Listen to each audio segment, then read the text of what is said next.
On today's show, let's talk about, are we talking about LeBron James in a trade? Is it possible for the Mavericks? And if you had to choose Kuzma, Wiggins, or PJ Washington, talk about that and more on today's Locked On Mavs. I'm Luka Doncic, and this is Locked On Mavericks podcast. Mavericks, NBA champions. Bang! It's good, and the Mavericks have won the game. If you don't believe, you shouldn't be here. Loyalty never fades away. And welcome. You are locked on to the Dallas Mavericks. My name is Nick Engstead, media member and NBA channel manager for the Locked On Podcast Network. Your team every day. Thanks for being part of the show and making Locked On Mavs your first listen today. The best way you can help us grow the show is to listen every day, leave a 5-star review, like the video, and comment anything below. In the comment section, I just want you to pick one. Kuzma or PJ Washington? Just one. Let me know. Who would you rather the Mavs pick? Today's episode brought to you by FanDuel. Make every moment more. Right now, new customers get $200 in bonus bets if your best bet of $5 wins. Check it out. FanDuel.com/lockedon. Answering your questions today. I got a bunch of questions in the subtext. Click the link in the description or text the number to be a part of the subtext. Subscribe to it. Try it for a couple weeks. I send every rumor that I see to subtext. All the Mavs-related ones, and then some NBA ones, too, that I think the Mavs could be a part of. So I send all that. I'll send info on game days. I'll do film reviews, all kinds of stuff. I love that. I love subtext. I can answer some of your questions, and I did a mailbag. So I'm answering a bunch of your questions. We'll talk about the wing options, the Kuzma, PJ Washington of it all that we've been talking about for a couple weeks. Answering some questions about Grant Williams, about Omax, about Jason Kidd and his job. How much blame should Jason Kidd get, or is somebody else to blame for some of the coaching things? But I think I got to start here because every once in a while, there's a rumor that creeps up and you just go, wait, what are we talking about? Hold on. What do you mean? And there's a rumor going around that apparently LeBron is on the trading block. And I'm getting texts about it. I'm getting tweets from you guys about it. We're getting comments in the YouTube, and everybody's like, who is talking? Why are we talking about LeBron James getting traded? And normally, if you've listened to this show with me, with Isaac in the past, we pride ourselves on sifting through all the rumors. We love rumors. I feed off these rumors. You do too. I know you do. We feed off these rumors. I need them. It's like, give me the slop. That's what they call it now. A big bucket of slop. Just give me this team is interested in this. And reportedly, sources say that this team is interested in... Oh, I'm ready. Give it to me. And so a tweet every once in a while comes around where you get an Ari Abraham, where you get a guy that tweets randomly, the dime dropper, or was it dropping dimes 22 or 20 or whoever that guy was, that just starts dropping things and you go, should I believe that guy? And this is one of those times where there's a tweet from David Pingalore. He is apparently a reporter he's a reporter out in LA for KTLA, sports anchor reporter. Been out there. He's got like 12,000 followers. And, he's followed by a lot of people that I know and follow. A lot of Locked On hosts follow this guy. A lot of people in the basketball community follow this guy. And so you're like, all right, well, let's see. He tweets this. Hearing from @NBA Peeps, oh boy, @King James is the top of the @Lakers list to trade the 39-year-old. Pelinka is looking for the right team to dance with and is closer to a suitor. LBJ and AD both out tonight. They're out tonight in that game they're going to play against the Celtics. And first you go, all right, listen, Dave. If you're going to report something, don't put Peeps in your report. You better be reporting about a new flavor of the little bird candy, right? Like, you don't put Peeps in your report if you want to be taken seriously. At least that was my first reaction. And then you start looking back at some of the tweets that he's had in the past. February 2012, same guy, same account. LeBron is putting feelers out to return to the Cavs. February 2012. And got it right. June 2019, he reports that Kawhi is definitely joining the Clippers. So maybe there's something to it. And so that's why people are talking about LeBron James. Now, for the Mavericks and for our situation here, Mavs don't have enough to trade for LeBron James for what the Lakers would want, right? You could, I don't know, throw him Lively, throw him Omax, throw like all that. He just is such a big figure, and it would mean so much to any individual team's bottom line, money-wise. He changes everything. God, can you imagine Luka, Kyrie, and LeBron stans all combining their forces? How much merch would be bought? How much? Oh God, Cuban, if you're listening to this, slow down, bud. How much merch would be bought if they had LeBron Mavs jerseys? Oh, it'd be so weird too. The Mavs don't have enough to trade for. And like, if the Lakers do that, they're starting over. They're just completely starting over. They'd want draft picks. The Mavs only have the one first. Maybe that's enough. Like his contract is coming to the end. He's 39 years. He's the oldest guy in the NBA. And so you're like, all right, well, what would he actually cost? But I don't think the Mavs would have what the Lakers would want. Hardy, Josh Green, Omax, and a first. And then at this point, like, what are you talking about? You're talking about a team of Luka, Kyrie, LeBron, Grant Williams. You keep Lively, hopefully. Well, you got to keep Lively, because if you don't, then you don't have any centers. And LeBron has to have a center. He has to at this point. LeBron's got this year, $47.5 million, and then $51.5 million player option next year. Oldest guy in the league. Still good. Still good. Still a really good player. I can say that now since Isaac is no longer part of the program. I can say he's a really good basketball player and that he would help the Mavs in a couple of different ways.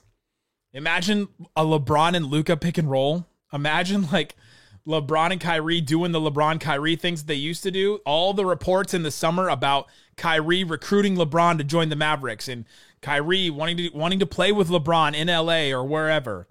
The Ramona Shelburne report that we talked about a couple weeks ago. There's been smoke. And those are like that's like real reporting smoke that they want to play together again. Maybe the Lakers do LeBron a favor and just say, we'll get you wherever you want to go. We'll start over. We don't have to pay, whatever. You don't have to pay the $50 million next year. We'll clear the books. Do they just to even get to $47 million is tough for the Mavericks. Would they take like a nothing trade, a Pau Gasol for Kwame Brown type trade? Will they do that just to do LeBron a favor? They did LeBron favors before he came over. They did a trade to the Cavs before LeBron came over to the Lakers to clear the deck to get LeBron guys that he needed. They've done that before he was even on the team. So wouldn't they do it before he leaves the team? I don't know. And so something to watch. I don't know what to make of it. As far as if it's true or not. We'll see.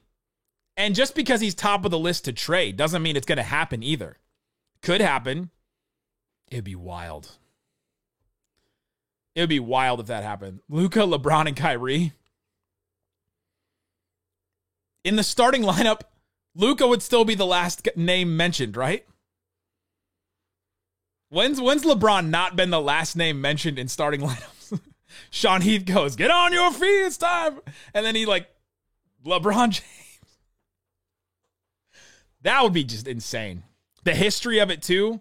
Dirk's still around the franchise. Oh my God. I just threw up in my mouth. Imagine Dirk hugging LeBron in a Mavs jersey, at half court after his first game or something. Oh man, did not expect that. It would just be weird. And I don't see a way of it happening, but that's usually how the craziest things happen in the NBA. You don't see a way for it to happen, and then it just does. And you go, wow, they really just got LeBron for Tim Hardaway, Maxey, Rashawn Holmes, Jaden Hardy, Josh Green. Just start throwing guys back and forth. And you go, how did that happen? How did that happen? So we'll see. But to answer the question, this is why people are talking about LeBron James trade. Do I think it's feasible? Probably not. But that's how crazy things happen. LeBron moves in waves that we just cannot potentially understand. Coming up, let's talk about some actual potential trades. Let's talk about what the Mavericks can actually do. Kuzma, Wiggins, PJ Washington, Seems like it's those three that have been rumored and connected to the Mavs the most. Talk about that. Get into backup center. A lot of other stuff to talk about on today's Locked On Mavs. Today's episode brought to you by FanDuel. FanDuel Sportsbook has all kinds of props and odds and stuff that you can check out for the Super Bowl. Oh, you know it's happening. Any touchdown scorer. So you just pick one of these players, and if they... the winner is any player who carries... I love these, like, explainers. The winner is any player who carries or receives the ball in the end zone, not the QB or player who passes the ball. So they have to have the ball in the end zone. I like that specific, the legalese on that. You can get Christian McCaffrey minus 220, Pacheco minus 140, Travis Kelce plus 100, Deebo Samuel plus 145. Who's in it? Patrick Mahomes. He's got to run it in. He can't throw it in. Plus 350. George Kittle plus 170. What's the wildest one? Braden. There's not like a fullback guy that remember the Patriots always had that fullback. Anyway, there's all kinds of fun stuff on FanDuel. I can look at this list for a long time. Go to FanDuel.com/lockedon. And if you make a $5 bet and you win it, you get $200 in bonus bets. If you bet your first bet and it's $5 or more and you win, again, visit FanDuel.com/lockedon to sign up. FanDuel.com/lockedon. Make every moment more with FanDuel, official partner of the NFL. Shut it down! Let's go home! That's what I want to say to those LeBron rumors. Shut them down. Thanks, everybody, for hanging out with us on Locked On Mavs, being part of the show, part of the Raccoon Squad, listening every day. Appreciate each and every one of you for hanging out with me. Bonus episode here on a Friday night going into Saturday. That's right. I'm doing this on a Friday night. I'm not ashamed. I'm just reading the NBA rumors. We got to talk about it. The Mavs have been connected to a bunch of players throughout this. They always are. It always seems like the Mavs are, well, I've heard that the Mavs are connected to this guy. Matt Moore yesterday on our show said, I've heard the Mavs connected to Miles Bridges a lot. The Mavs always seem to be connected to guys, which guys like me love because I can talk about any guy and it seems real. But the Mavs have really been connected to three guys: Kyle Kuzma, PJ Washington, and Andrew Wiggins. Those are three players that I think definitely could be traded.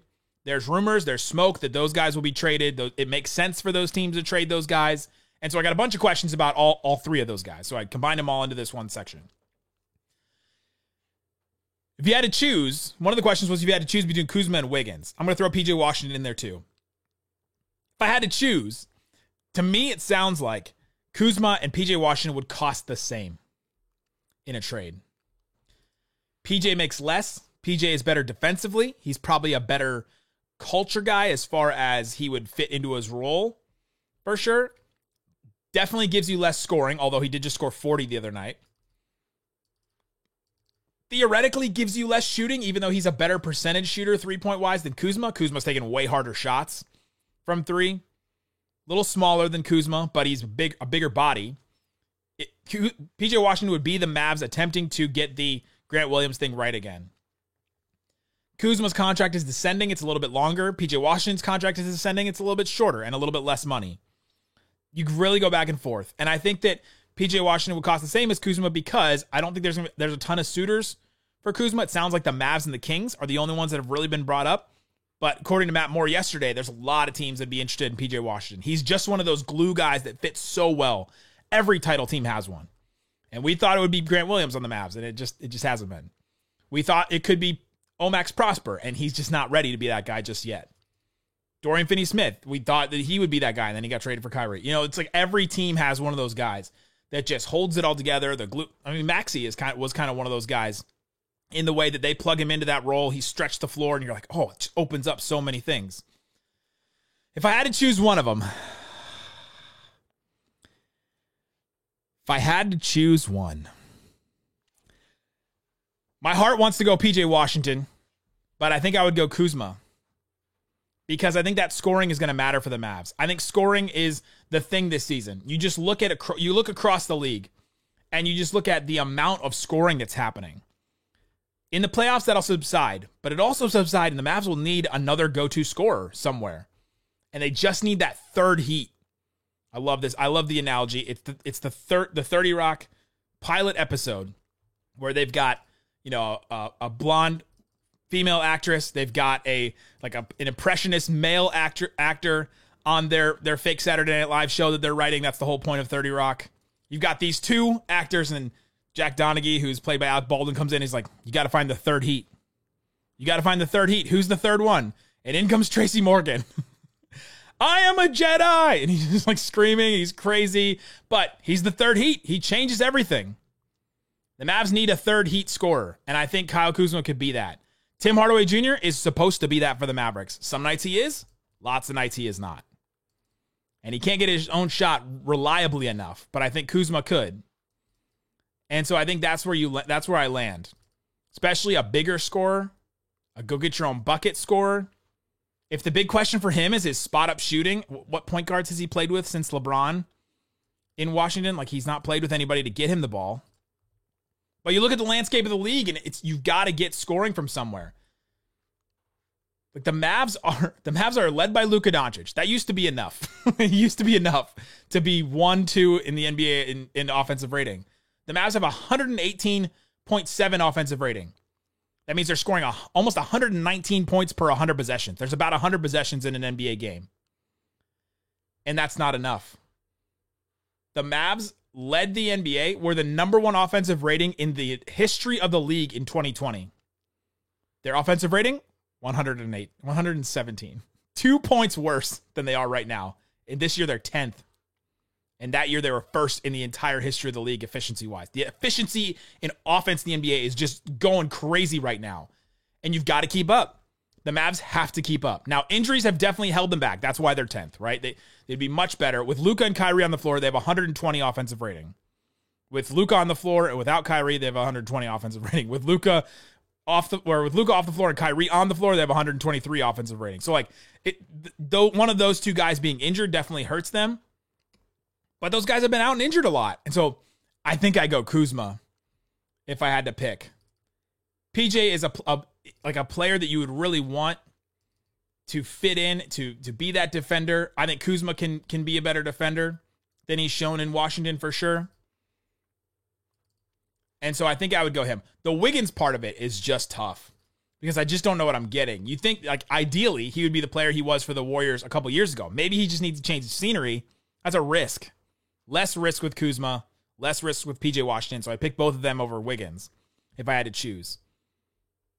Cost maybe less with Wiggins too, because his contract is bigger. His contract's also not descending; it goes up. So if you screw it up, if you trade for Wiggins and you screw it up, and you go, dang it, we did it again. We traded for Josh Richardson again. We traded for Grant Williams again. We made one of these trades and the player, DeLon Wright, whoever, and like name some of these players the Mavs have traded for where we go, that guy fits perfect, and yet it just doesn't work. If that happens, then all of a sudden you're on the books for 25, 26, 27, $30 million the next 4 years. It's tough. Kuzma, by the end of his deal, is $19 million. Or less than that. I don't have it in front of me.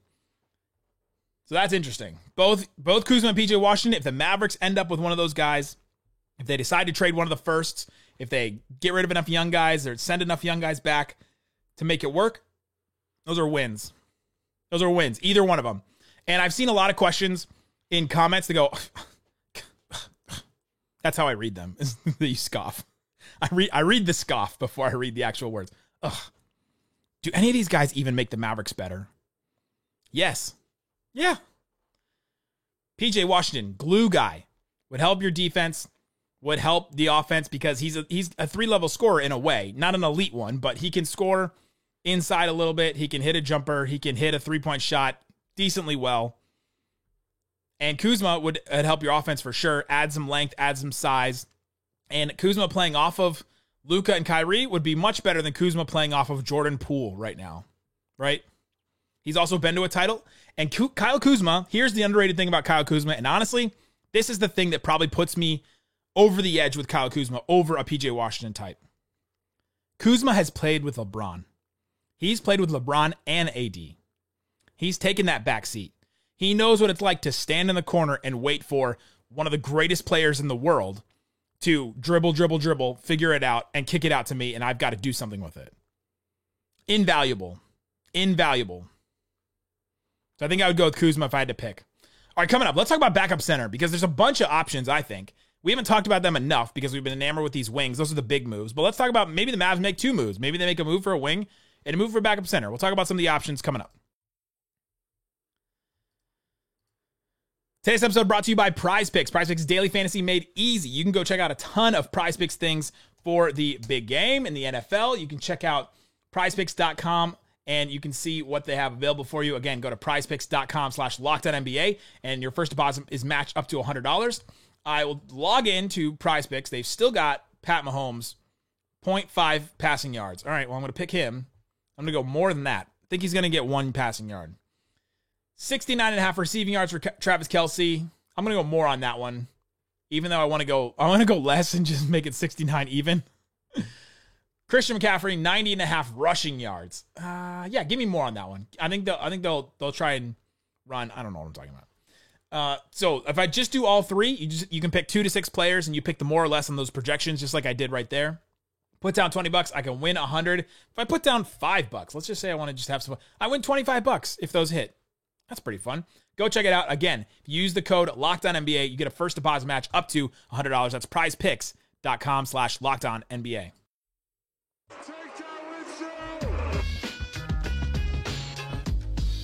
All right, Isaac, let's get into some more of your questions. A lot of questions about backup center. What are the backup center options out there? Okay. One thing with backup center, there's a lot of teams that need backup center. Matt Moore talked about it yesterday. He's heard from teams. We have a Locked On trade deadline sheet that I had everybody fill out, all the hosts that cover their teams. They cover the team and know about, as much as I know about the Mavs, they know about their teams, and I trust them. They all filled out, what does your team want? What does your team have? What are they looking to trade? All that. 8 out of 30 teams said some type of backup center or big. That's a lot. And that's just what the host said. A lot of teams need backup center. It's a premium right now. And so what are the options? The Mavs have been interested in Clint Capella in the past. Seems expensive for a backup center, making $20 million. And he's not been that great this season. We just saw head-to-head. Derek Lively outplayed him. But could the Mavs get him pretty cheap and bring him in and get him for a couple of seconds and him be the backup center? That sounds interesting to me. But the reports have been the Mavs have cooled off on that. It is an expensive backup center, but if you combine him and Lively, and you put them together, and you're like, all right, well, we're paying $25 million for our 2 centers. That doesn't sound too bad. That was an interesting one. They've already made the contacts about it, but has his value dropped off? Because around the draft, they wanted a first round pick, they wanted Josh Green, they wanted Hardy. They still want that for Clint Capella. Is he still worth that? You hope not. Kelly Olynyk, he's been rumored a bunch of different times. There's been a bunch of teams interested in him, talking to him. Would 2 seconds get it done? I don't know. We've seen Jay Crowder go for 4 or 5 seconds in the past. It all depends on the bidding war and what happens on the day. Monday morning starts and the week of the trade deadline happens, and all of a sudden the price for guys could go up or it could go down. That's the market, baby. That's the market. Andre Drummond is the one that is the most interesting because the Mavs need rebounding help.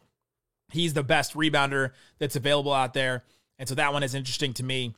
Again, none of these guys I think are garnering a first-round pick. The Mavs shouldn't trade a first-round pick. Drummond is only signed for just this year, so it just wouldn't make any sense for them to do that. Nick Richards or the Hornets, if the Mavs do a PJ Washington plus Nick Richards, a combo, that solves 2 different little problems. I don't know how reliable Nick Richards is. He's done some good things.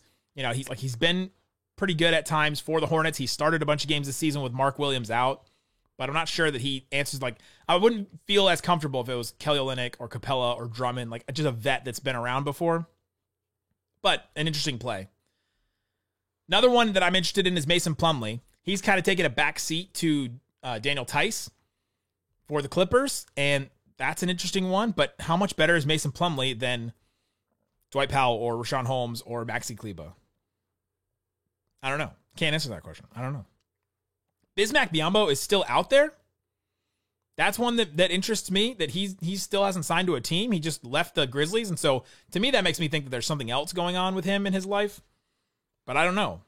He played really well against the Mavs, but that's an interesting one. Speaking of playing well against the Mavs, Xavier Tillman, according to Mark Stein, another player to watch when tracking forwards who could be in play in the February 8th trade buzzer approaches, Memphis' Xavier Tillman Sr. He's 6'8". You saw him against the Mavs where he just had a really good game against them. He's a big body, but short. The Mavs would play him at backup center. think like everything we said about Isaiah Stewart, but maybe a little worse. That's it. That's kind of interesting, but what does he do in the Mavs system? He doesn't really shoot the three that well. He's not a lob threat. Bismack Biyombo is at least a little bit of a lob threat, but he's a big body. If the Mavs need some muscle, they need somebody off the bench that can push guys around, and maybe that makes their small ball unit more effective. But then, are you really playing small ball if you've got a center that can't really shoot? I don't know, but he's an interesting one to think about. So those are the backup center options. To me, it's Andre Drummond. The Clint Capella one intrigues me if the Hawks are just trying to move off him. The other thing about the Hawks is they suck. They're bad. They're not good right now. And maybe they decide to just change things up. There's talks about DeJounte Murray. They're 21-27. They just haven't been very good. They're at the bottom of the play-in in the East right now. And so maybe they just try to shake things up. And if they decide to shake things up and want to clear the decks, maybe Clint Capella is clearing the decks enough for them. But then who do the Mavericks give that helps them clear the deck any? Tim Hardaway and Rashawn Holmes are both signed for next year, basically, too. So, I don't know. And would you want to give up Tim for a backup center in Clint Capella? If you don't replace Tim scoring, you're kind of screwed. Like a backup center doesn't replace 1-for-1 what Tim could bring on any given night when he goes off. So, Nick Richards, Andre Drummond, Kelly Olynyk, if the bidding war doesn't go up for him. Xavier Tillman's a little interesting to me. And so those are some backup center options that the Mavs could have on there. Another question was about Kidd. Let's do the last one about Kidd. So with Jason Kidd, this commenter, this texter says, I'm not and never have been a Kidd fan. If his best attribute as a coach is the relationship and respect he gets from stars, when do we shift our focus to his assistants for the team's shortcomings? My answer is the Mavs already did that. The Mavs removed Greg St. Jean from coaching, and Quentin Crawford and Christy Tolliver left too. I'm not sure if they're removed or not, but they're gone. And then they replaced him with Alex Jensen. They brought in Brian Bates, but he left for the Sixers. They tried to bring in some other assistant coaches. So the Mavs have already looked at it and said, all right, well, nothing worked last year, and so let's bring in some new assistants. So if you want to shift the blame, you can. To me, I'm not ready to shift the blame. He's still the head coach. It comes back to him. So just because we can collectively say and decide, well, he's not good at this one thing. He's not good at this. Not good at the drawing up a last-second play. Just because we can say that doesn't mean that when he's not good at it, still can't get blame, right? It doesn't absolve him from blame at that point. And so I wouldn't just all of a sudden go, man, you know what? The Mavs coaching is not good. Let's blame Sean Sweeney. Sean Sweeney got moved to the offense this season. They changed that too. The Mavs did shake things up last year.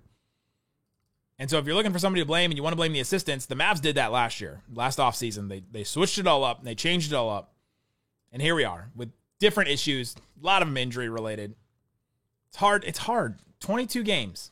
Kyrie and Luka have played 22 games this season together. They missed 26. There's been 26 games this season where one of or both of Luka and Kyrie haven't played. That's over half the games. That's tough. There you go. Let me know if you have any more questions. Subscribe to the subtext if you want to participate in one of these before. I answer a bunch more questions on the subtext, and I type them all out, and I'll send it back to you in a document, and so you get it as like a mailbag, like a written thing like Bill Simmons used to do. And so if you're interested in stuff like that, subscribe to the subtext, give it a try for a couple weeks during the trade deadline, and see how you like it. There you go. I'll be back tomorrow. We'll be back tomorrow with the Bucks game, me and Slightly, and then me and Reggie will have your trades on Sunday night. Hopefully we'll get some Sunday news, rumored slop dumps. 2 more games on Monday and Tuesday, another game on Thursday. We'll probably have 2 episodes, one after the trade deadline and another one after the Knicks game. So a lot of stuff this week. Appreciate each and every one of you for hanging out with me. Subscribing to Locked On Mavs. Guys, thanks so much for listening to Locked On Mavs. Peace out. Boom.